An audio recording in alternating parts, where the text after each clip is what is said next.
আজকে আমার বাসায় পরিষ্কার পরিচ্ছন্ন কাজ চলছে, কেননা শুক্রবারে গেস্ট আসবে, এই জন্য পরিষ্কার পরিচ্ছন্ন করছি সব কিছু।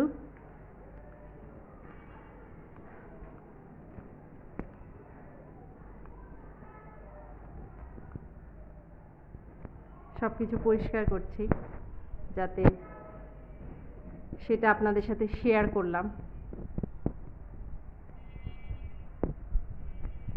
আপনারা আমাকে সাবস্ক্রাইব করে লাইক দিয়ে সাথে থাকবেন। যেহেতু আমি নতুন, সেহেতু আমাকে হেল্প করবেন আপনারা সব সময়।